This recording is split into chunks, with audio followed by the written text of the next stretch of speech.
winter is officially over in my book. It's springtime, and that means I wanted to share with you some of the winter items that I loved using this winter, and I wanted to talk about what I loved about them, what I would change about them, kind of my review of these winter items. I have everything from snowshoes to jacket to boots to something I made, and I think maybe some of you might want to make too for yourself. In the beginning of winter, I went to the cabin and I was basically wearing summer rain boots. Some of you commented like, why are your feet so cold? It was because they weren't actually like really winter boots. They were summer boots with like fur on them. But then I went and got some actual winter boots. I got Itasca brand boots. These are actually like a size or two too big. Because I got them midwinter when boots were kind of off the shelves and I needed them that day, so I couldn't order them. And I like these boots. Also, I like to wear a lot of socks. I'm a layered socks person and a thick fuzzy socks person, so usually that doesn't matter.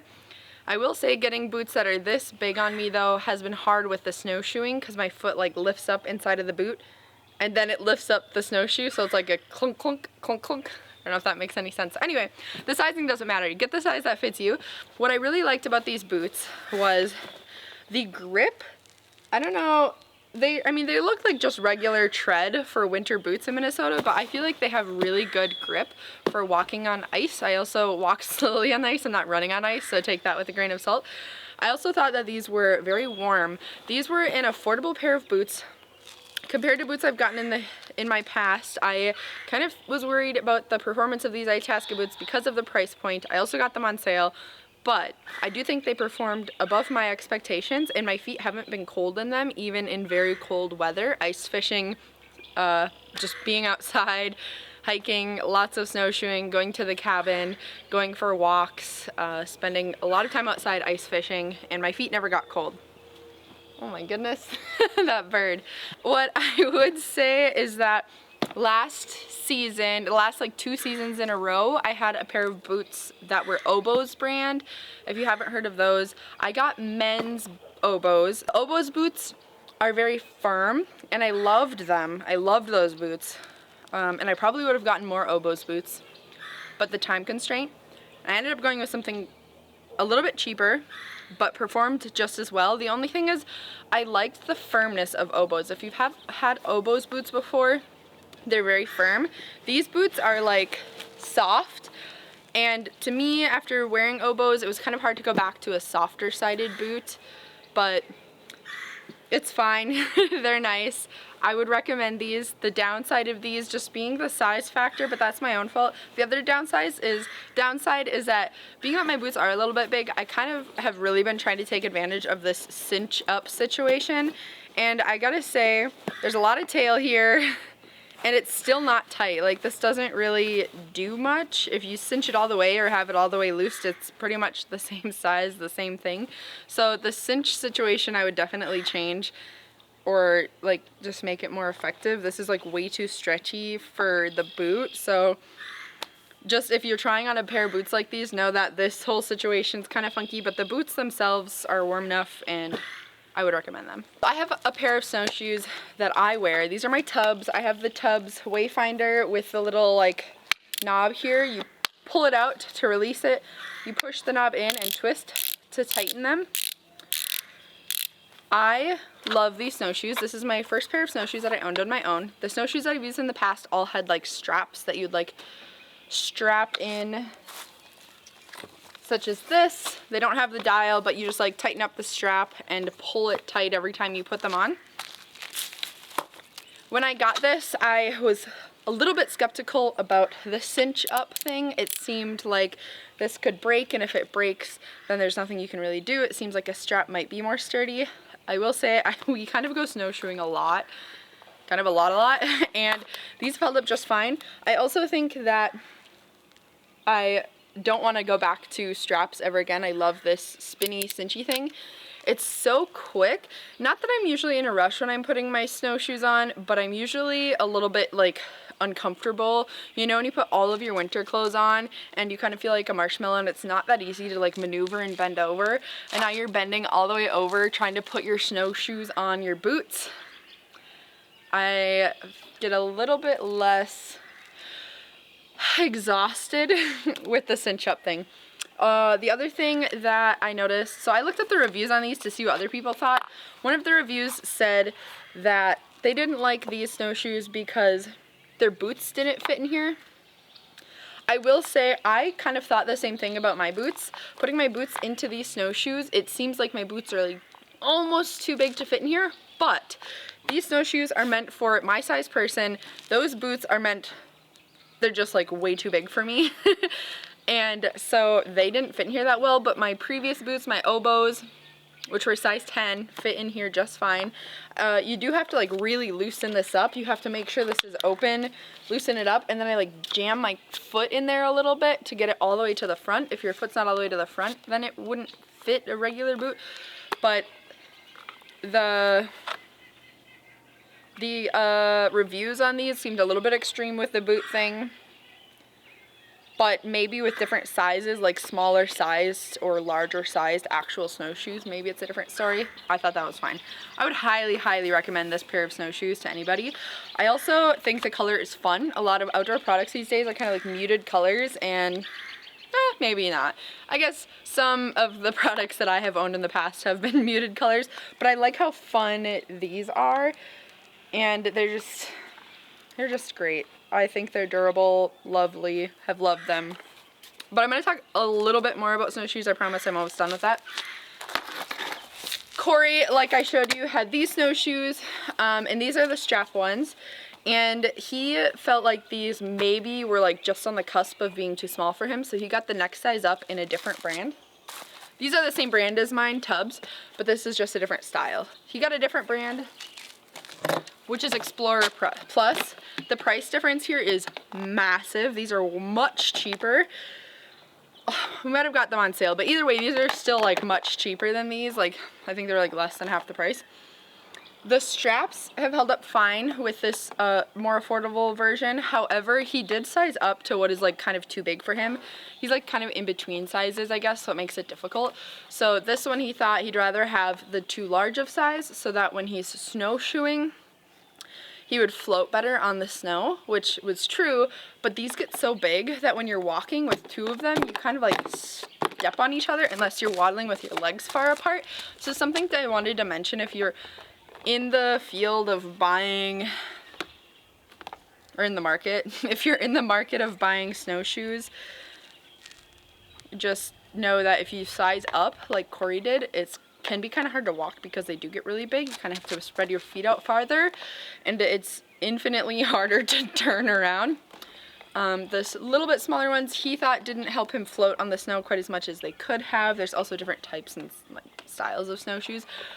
We really have enjoyed our snowshoes all around, all of the different versions. Yeah.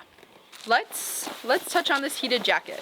So I have this Ororo heated jacket here that I really like. You have the battery here. This battery is not in the jacket because it was charging for this video, which I'll get to that in a moment. But the downside, I think, of not just this heated jacket, but like all of the heated outdoor gear that I've experienced is like the batteries are like bulky and kind of heavy. And this battery is right behind the pocket, this like left front pocket. So if you have something in your pocket, plus you have this battery plugged in right behind the pocket, it's like looks really clunky if you actually put something in the pocket, if that makes sense, because it already looks like there's something in the pocket having the battery in there. But as far as complaints go, that's pretty much it. The battery spot could be better, or the battery could be smaller, but I don't know what the safety and technology looks like in that area. But once I have the battery in its place and the jacket on, you just like push this button and hold. And I don't know if you can tell, but it's lit up red, and it'll kind of come in and out of color for a little while while it heats up. Once it's heated up, you can push it again and it'll change to white, which is like medium hot. Blue is like less hot, and then red again is like the warmest. The jacket itself is like awesome. It's heated here and in the back, So I get like full body heat. I love this for like hockey games that we go to, or just any outdoor like football, even sometimes track or soccer or things like that. It's nice that it's warm. I will say most of the time the battery in this jacket is dead, meaning that it's just a regular jacket without the extra heated electric piece of it, which is fine, but then I forget to charge it and I like hang it up, and it's kind of hard to like get in the habit of charging it.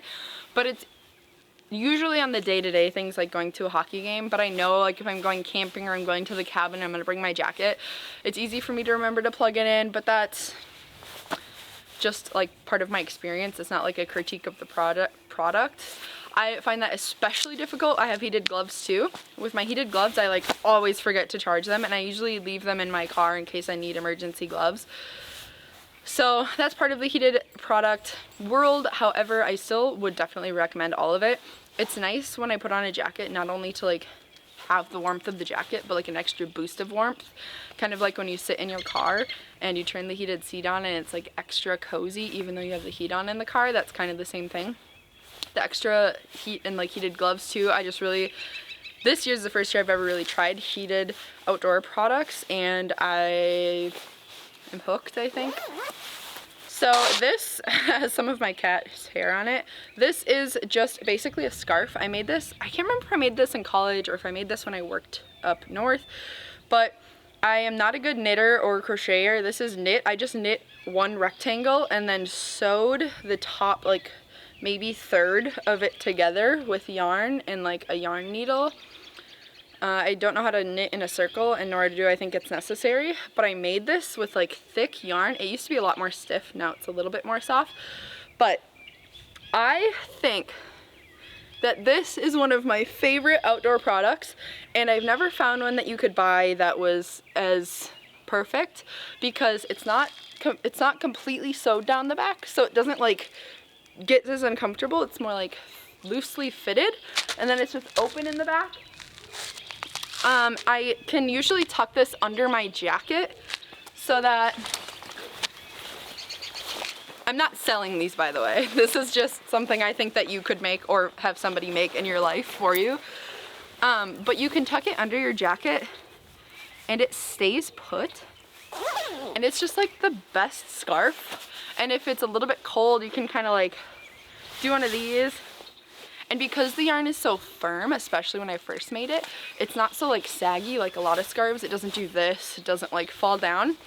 And you can have it made so that it perfectly fits around your neck and it's not too big. I think the issue usually is when I've tried to remake this product is they usually get too big, because I've made a few for friends. But you want it to kind of sit up a little bit in your business, and it doesn't feel like it's choking you again because of the flaps. So if you're gonna make something for your outdoor friend, this is what I recommend. I really like it. And I made it like this tall. And sometimes I go outside like this. Like if it's cold, I can just do this. I don't know, maybe there's something out there that works just as well as this, but I haven't found it. The last thing I'll share with you is pretty simple, obvious, like just a water bottle. I really like Nalgene's, by the way. That's why I grabbed my Nalgene. They're so durable. And in the winter, if you go camping or whatever you're doing outside, if you have a way to heat up water, you can put really hot water in your Nalgene without bothering it. It's like resistant to like hot water.